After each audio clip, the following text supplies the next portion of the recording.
கர்த்தருடைய பரிசுத்த நாமத்துக்கு ஸ்தோத்திரம். இன்னைக்கு நம்ம பார்க்க போற வேத வசனம் யோபு 17ஆம் அதிகாரம் 9ஆம் வசனம்.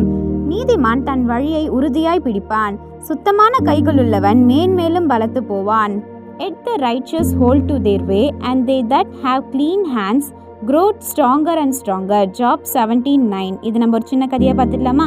நயோமி ஒரு சிறிய கணக்கியல் அலுவலகத்துல வேலை பார்த்து கொண்டிருந்தாளாம். அவளை சுற்றி இருந்தவர்கள் எல்லாமே சுலபமா பணம் சம்பாதிக்க ஆரம்பிச்சாங்களாம். சில எண்களை மாற்றியும் தவறுகளை மறைத்தும் குறுக்கு வழிகளை தேர்ந்தெடுத்தாங்களா. அவங்க எல்லாருமே நயோமியை பார்த்து கேட்டாங்களா, நீ எதுக்கு இவ்வளோ நேர்மையா இருக்க? நீ கொஞ்சம் வளைஞ்சு போனா உன்னோட வாழ்க்கை சுலபமா இருக்கும்னு சொன்னாங்களா. நாளுக்கு நாள் அவங்க எல்லாருமே அவளை கிண்டல் அடித்து கொண்டே இருந்தாங்களா. ஆனா நயோமி இது எதுக்குமே இடம் கொடுக்கவே இல்லை. அவ தயாரித்த ஒவ்வொரு கணக்குமே உண்மையா இருந்ததா. அவ எடுத்த ஒவ்வொரு முடிவுமே நேர்மையா இருந்ததா. அவ பேசிய ஒவ்வொரு வார்த்தையும் உண்மையானதா. ஒரு நாள் அலுவலகத்துல பெரிய ஆய்வு நடந்ததா. பல ஊழியர்கள் குலைந்து போனார்களா. அவங்க தவறுகள் எல்லாமே வெளியே வந்துருமோன்னு பயந்தாங்களா. ஆனா நயோமி மட்டும் அமைதியா நின்றாளா.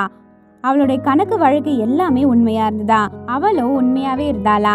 ஆய்வாளர் குழு நயோமியின் வேலையை பார்த்து பாராட்டினாங்களா. அவளை பதவி உயர்வுக்கு பரிந்துரைத்தார்களா. மற்றவங்க எல்லாமே தண்டனைக்குள்ளானாங்களா. நயோமி மட்டும் உயரத்துக்கு உயர்ந்தாளா.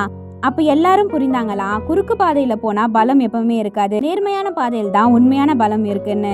இதே போல நேர்மையாகவும் சுத்தமான மனதுடனும் நடந்தால் தேவன் தினமும் உன்னை பலப்படுத்துவார். நம்மளுடைய தூய கை நம்மளுடைய தூய வாழ்க்கைக்கு உண்மையான வலிமையா இருக்கும். ஆமேன்.